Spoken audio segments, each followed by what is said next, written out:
This video is being kindly sponsored by Disney Book Group for the release of Rebel Rose by Emma Theriot. Hey everyone, it's Jananie and welcome back to my channel, The Story Ain't Over. So today I'm coming to you with a fun kind of recommendation video, and this one is based off of historical fantasies that I have read recently and absolutely adored and that I want you to pick up. And the first of those books that I want to talk about is Rebel Rose by Emma Theriot, and this video is being kindly sponsored by Disney Book Group, and I felt like this book really fit the theme that I had for this video and all the books that I want to talk about because this is a historical fantasy. So Rebel Rose is the first in a new series called The Queen's Council, which reimagines the Disney princesses as young rulers coming into their own power while guided by a mysterious power that kind of weaves between each of the individual stories. And so Rebel Rose follows our beloved Belle from Beauty and the Beast, and Belle is now a young ruler in 1789 France, in revolutionary France, and she's dealing with all of this, you know, the love, the sacrifice, the duty, and all of the dark political intrigue going on, along with the touch of magic that is in this book. And so this is definitely a historical fantasy that is great to pick up, and I just think it's so cool that this series is reimagining the Disney princesses and giving them an ambition beyond their love story and beyond that kind of happily ever after that their stories end with in the movies. So I cannot wait to read this. I think it's gonna be super cool and I highly recommend it. You can check out the link in my description if you want to go pick it up. This did just come out on November 10th, so it is already available and you can go check it out. So just an FYI, I will be spoiling some of the books that are coming up because I want to talk about them a little bit in depth. So if you don't want to hear any spoilers at all about any of these books, just jump to a different time step that I've left below. If you want to hear about one of the other books, I'm not going to spoil too much. I'm not going to spoil endings or anything, but I am going to talk in depthly about them. So if you don't want to hear anything more than like the synopsis of the book, then do not watch those sections. So on the subject of France, the next historical fantasy that I want to talk about is one that I recently finished and absolutely adored and loved, and I don't think that a lot of people would normally classify this as a historical fantasy, but I feel like it really kind of fits that as a genre because the book does flip between different timelines and is going through significant parts of history, but it is mainly following the one life of this very immortal girl who is forgotten by everyone she meets, and that is the invisible life of Addie LaRue by V.E. Schwab. This is V.E. Schwab's new adult book, and I knew I was gonna love this like before even picking it up, before even, you know, having it in my hands. Just hearing the concept and what it was about, I was like, I need to read this and I know I'm gonna love it because I love V.E. Schwab's books, and I was not disappointed by this.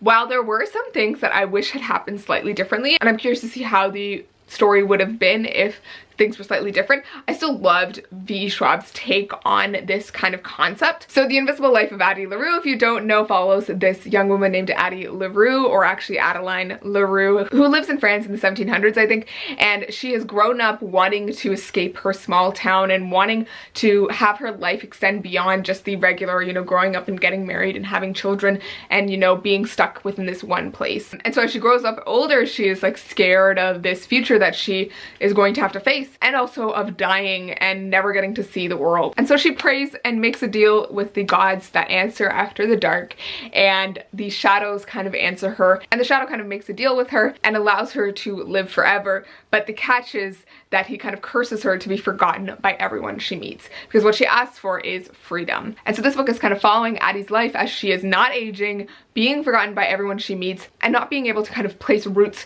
anywhere, but also getting to experience the world around her beyond the provincial life given to her. You know, this very much feels like Belle kind of getting to escape France and getting to be far more than she ever imagined she could be. But Addie is such a fun and wonderful character, and I absolutely loved her. And this book is written in, I think, third person, like present tense, and you are in Addie's life, in her present constantly, and you are experiencing everything as she goes through it, but you're also kind of getting snippets of the future and what her life is like in the future. And so the book kind of flips between, you know, our present day, kind of 2014 in New York, and to back when Addie was kind of first dealing with her curse, and the many years that follow, and the many lovers that she goes through, and the many ways she starts to think of life, and also the many meetings that she has with the devil who cursed her. I absolutely loved all the characters in the book and all the side characters, and I really loved the devil character, and in some ways I wish that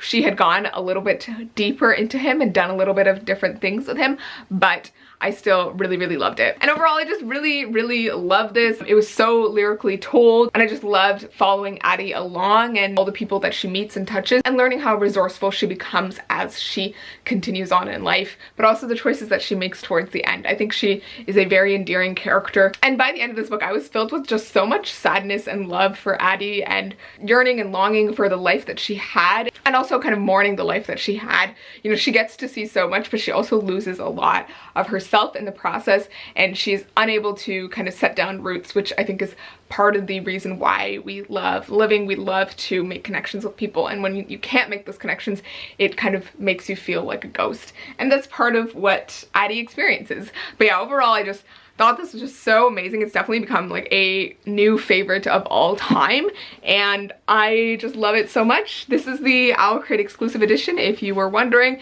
It has this beautiful embossing, and it says, "Never pray to the gods that answer after dark." But yeah, that's about like my thoughts on Addie LaRue. I loved it. I will mention something spoilery, so I'm gonna leave spoiler on the screen here while I say this, and so you can mute me. But one thing I did not like about this book was sort of the ending. I love the way she kind of leaves Henry and helps him live and all of that. I think that was like really cool. But I think throughout the book I kind of wanted to see a more three-dimensional side to the devil. I wanted him to be more than he was, but I guess he is the devil, and so he is kind of horrible. But I actually believed that he loved Addie, and I wanted him to really love her, and I wanted them to find a way to be together eternally, I think.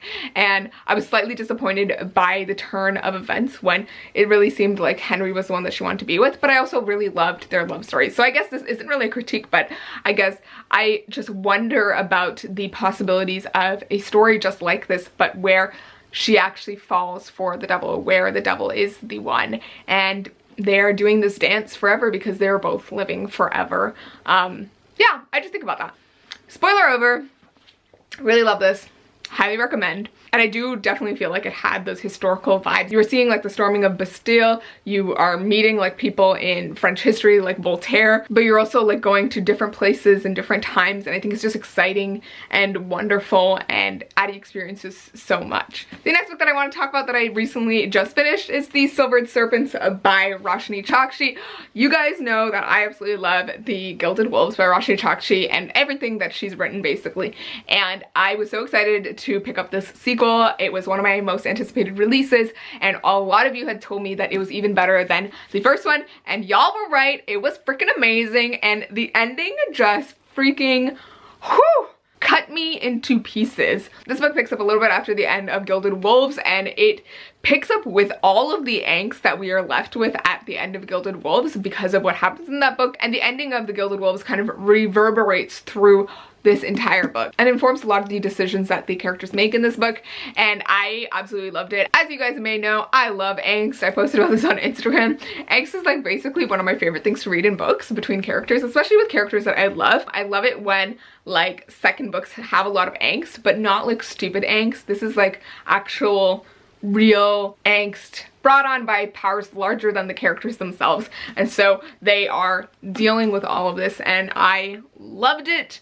It was so great. I love every single one of our characters and getting to know more about them in this installment.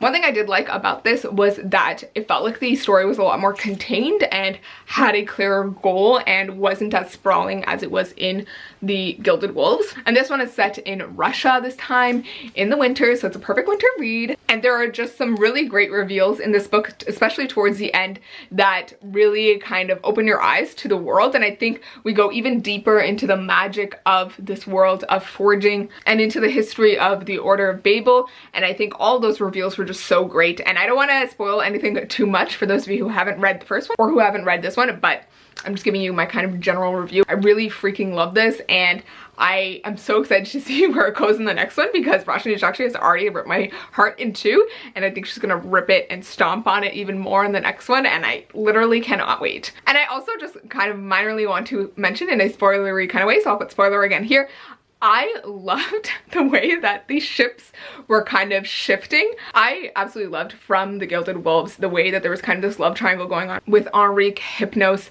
and Zofia. And so seeing that kind of develop in this one, seeing Hypnos and Enrique being in an actual relationship, but then starting to see that kind of fade towards the end, and Enrique starting to realize something for Zofia, and Zofia realizing her feelings for him. Like, I love that entire thing. So that was so great, and I really cannot wait to see how she explores that in the next book, because I love the possibilities for a love triangle when not everyone is straight in a book, because it's just so much fun. Spoiler over, I absolutely love this, and I really definitely recommend you all pick up Gilded Wolves so you can pick up this fabulous sequel. This is definitely one of those times when the sequel was even better than the first one, I think. And I'm just so excited for what the next one is gonna bring. All right, the next book that I want to talk about that you should definitely be picking up is These Violent Delights by Chloe Gong. So I am like halfway through this, but I knew I had to mention it in this video because it is definitely a historical fantasy. It is set in 1926 Shanghai, and it is a kind of retelling or inspired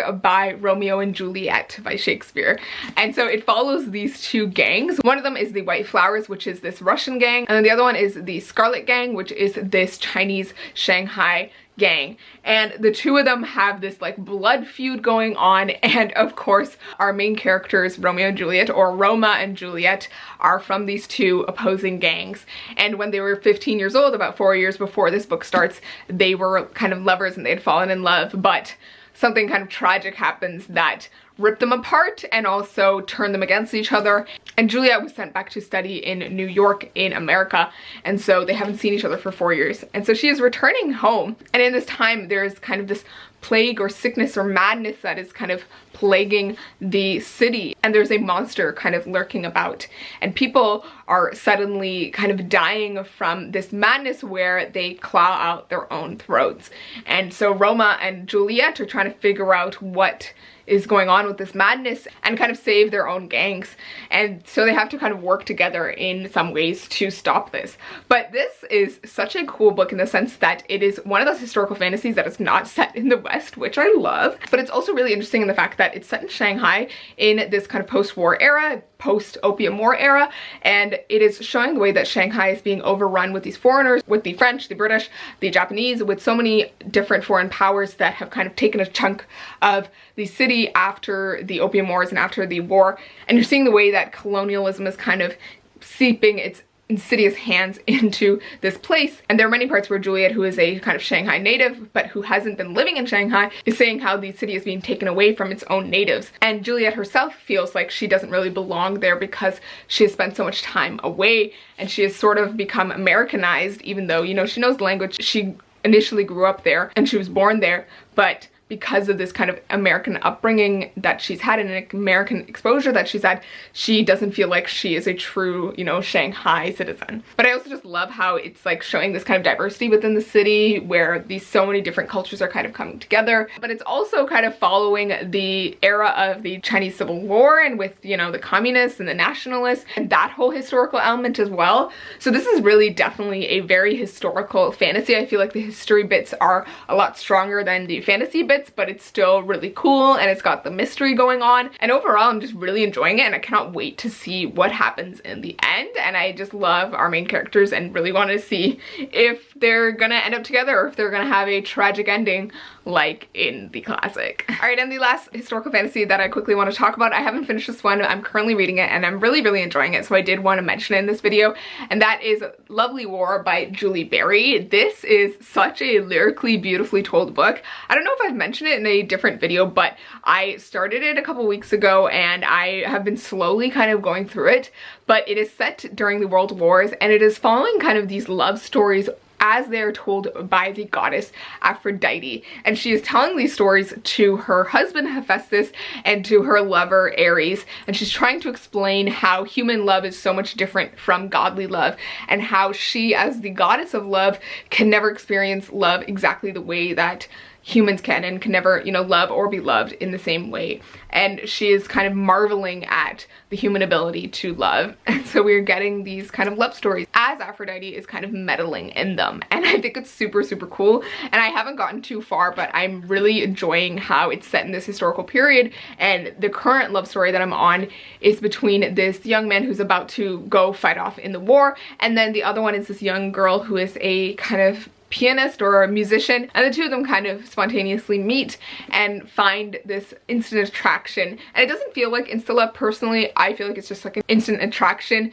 an instant lust for each other sort of, but they slowly get to know each other and are just imagining what life could be like if he was, you know, going off to the war and if they had more time. And I think it's just a really cute story. I personally love stories that kind of start with spontaneous love stories that, you know, throw two characters in very difficult situations together and, you know, show them falling for each other in some ways. Because I do think in some ways you can fall for someone quite quickly. And what I also love, since it's set during this like wartime era, it's like this urgency and desperation to these love stories, which I think is super fun and cool. And it also sets a different kind of stage. But overall, I'm really enjoying this, and I'm really excited to see where it goes and see where Aphrodite's story also goes, because you are getting this kind of frame narrative of her telling the story to her lover and her husband, and I kind of want to know what happens with her as well. But those are all of the books that I want to mention in this video, the historical fantasies that you need to read and to pick up. Thank you so much to Disney Book Group for sponsoring this video for the release of Rebel Rose by Emma Theriot. There is a link in my description to go pick it up, so go check that out. I definitely think it's going to be a really fun and exciting series. But thank you guys so much for watching. Let me know in the comments down below which of these books you've read or are planning to read, what you thought of them, and also let me know what historical fantasies you guys love. I would love to pick up some more. I've been in a kind of historical fantasy mood, so I'm just looking for more to pick up this winter. But thank you so much for watching. I will see you in my next video, and please remember that the story ain't over. Bye!